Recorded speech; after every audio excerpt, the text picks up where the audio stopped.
अस्सलाम वालेकुम नाज़रीन, मैं हूं अज़हर फारूक अपने यूट्यूब चैनल के साथ। आज पाकिस्तान की तारीख का एक इंतहाई अहम तरीन दिन है और वो दिन है 28 अक्टूबर यौम तकबीर की मुनासबत से।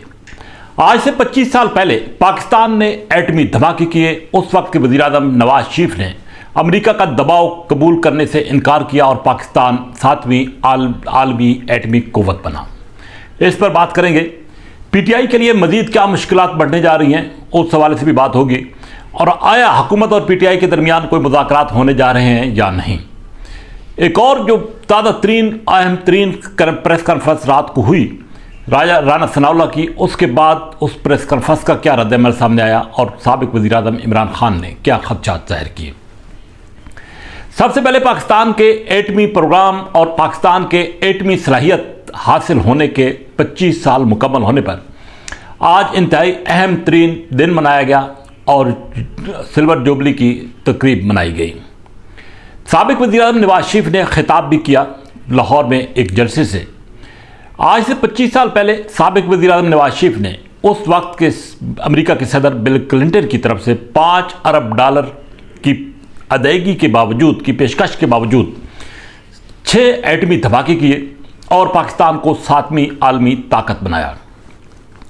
पाकिस्तान की तारीख में अगर देखा जाए तो जुल्फ़िकार अली भुट्टो और नवाज शरीफ वो हुक्मरान हैं जिन्होंने एटमी सलाहियत के हसूल के लिए और बिलखसूस पाकिस्तान को एटमी कुव्वत दिलाने के लिए अहम किरदार अदा किया। बीच में जितने हुक्मरान आए सबका अपना अपना किरदार रहा, रोल रहा और इस प्रोग्राम को वो आगे बढ़ाते रहे।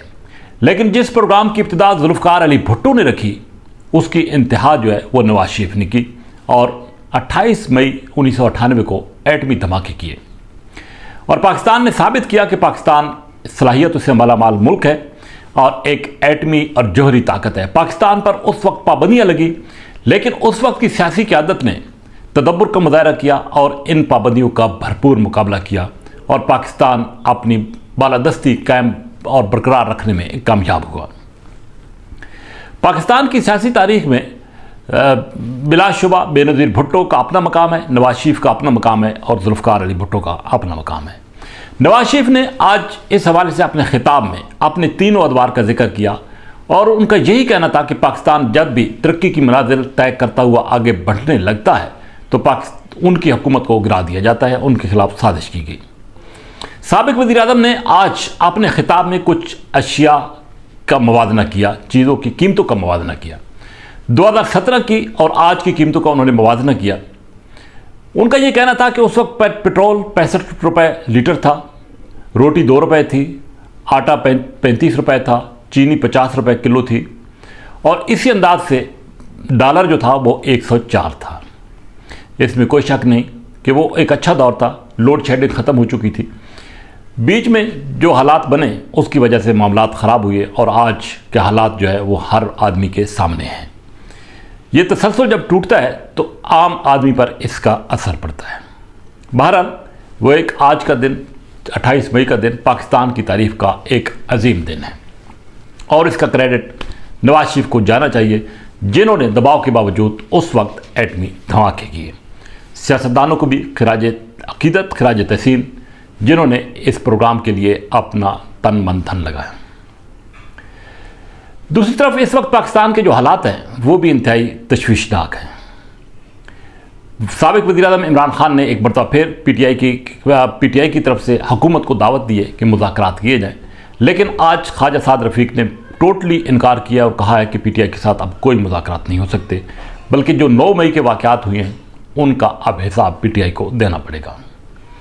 ये बात बिल्कुल हकीकत है क्योंकि इस वक्त जो सूरत हाल नज़र आ रही है, पीटीआई के लोग रोज़ाना की बुनियाद पर पीटीआई को खैराबाद कह रहे हैं। एक और नया ग्रुप आ गया, छीना ग्रुप। छीना ग्रुप ने तैयारी पकड़ ली है, वो भी पीटीआई को अलविदा कहने लगा है। 19 पीटीआई के टिकट होल्डर हैं इस ग्रुप में और ये कल प्रेस कॉन्फ्रेंस होने जा रही है जिसमें ये छीना ग्रुप और 19 लोग पीटीआई को दाग़े मुफारकत दे जाएंगे। रोज़ाना की बुनियादों पर यह अमल जारी है और इस बात का इम्कान है कि यह सिलसिला आगे बढ़ता चला जाएगा।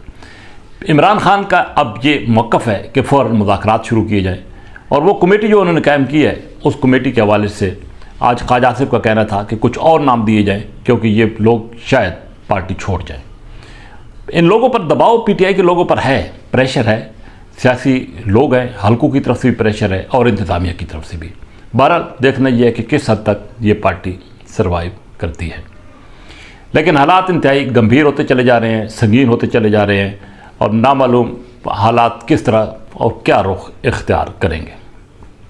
اس وقت تک کی جو صورتحال ہے اس میں حکومت اور اپوزیشن کے درمیان ڈیڈ لاک کا معاملہ ہے، اور یہ ڈیڈ لاک جو ہے وہ ختم ہونے کا نام نہیں لے رہا۔ گزشتہ رات گئے ایک پریس کانفرنس ہوئی رانا ثناء اللہ کی طرف سے، اور انہوں نے کہا کہ سیکیورٹی ایجنسیز نے انٹرسیپٹ کیا ہے کوئی ایسی کالز جس سے معلوم ہوا ہے کہ پی ٹی آئی کی قیادت کچھ ایسا عمل کرنے جا رہی ہے جس کا بلیم جو ہے وہ حکومت پر آئے گا، اور انٹرنیشنل کمیونٹی کو اور انسانی حقوق کی تنظیموں کو باور کرایا جائے گا کہ حکومت کی طرف سے ایسا ہو گیا ہے، کریں گے یہ خود، اور الزام حکومت پر آئے گا۔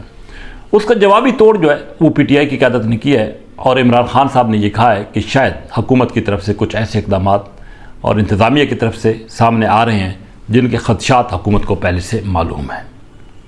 پہلے اعظم سواتی کا معاملہ ہوا، اس حوالے سے اعظم سواتی کا معاملہ ہوا یا شہباز گل کا ہوا، تو جو بات بھی سامنے آئی وہ عمران خان صاحب نے کھل کر کی اور عوام کے سامنے کی۔ اس کے بعد افتخار درانی صاحب کی ایک ویڈیو سامنے آتی ہے، لیکن اس ویڈیو پر ابھی تک کوئی ایسا واویلا جو ہے وہ شور و شرابہ نہیں ہوا۔ بہرحال آڈیوز یا ویڈیوز یہ سلسلہ پہلے بھی آتا رہا ہے اور آئندہ بھی نظر آ رہا ہے کہ آئے گا، کچھ اور بھی اہم لوگوں کی آڈیوز اور ویڈیوز اب آ سکتی ہیں۔ دوسری طرف سپریم کورٹ جو ہے اس نے فی الوقت ان آڈیوز کی تحقیقات کے حوالے سے کمیشن کو روک رکھا ہے۔ اہم ترین کیس کی سماعت سپریم کورٹ میں پنجاب کے الیکشن کے حوالے سے شروع ہونے والی ہے۔ یہ آئندہ اگلا ہفتہ بھی اہمیت کا حامل ہے، لیکن اس وقت جو تناؤ کی صورتحال ہے وہ کم نہیں ہو رہی، اور پی ٹی آئی کے لوگ جو کہ زیر حراست ہیں، جن پر مقدمات ہیں فوجی تنصیبات پر حملوں کے حوالے سے، ان کا ٹرائل جو ہے وہ شروع ہو رہا ہے، اور اس حوالے سے کچھ لوگ فوجی ٹرائل کے لیے آرمی ایکٹ کے تحت ٹرائل کے لیے فوجی قیادت کے حوالے کر دیے گئے ہیں، جن پر باضابطہ اب پروسیس جو ہے وہ شروع ہونے والا ہے۔ اپیل کا اگرچہ اختیار تو ہے، لیکن یہ کہا جا رہا ہے کہ ٹھوس شواہد کی بنیاد پر یہ کارروائی ہوگی، اور انہی لوگوں کے خلاف کارروائی ہوگی جو کہ وہاں پہ موجود تھے یا براہ راست ان کی انوالومنٹ ہے جلاؤ اور گھراؤ کے حوالے سے۔ تو اب مذاکرات کا فی الوقت چیپٹر جو ہے وہ کلوز نظر آتا ہے، اور حکومت اس حوالے سے بضد ہے کہ اب ان لوگوں کو سزائیں دی جائیں۔ پی ٹی آئی کی کیا حکمت عملی ہوتی ہے وہ تو سب کے سامنے ہے، لیکن آنے والے دنوں میں پی ٹی آئی کے لیے مشکلات فی الوقت بڑھتی نظر آ رہی ہیں۔ اسی کے ساتھ اجازت، اللہ حافظ۔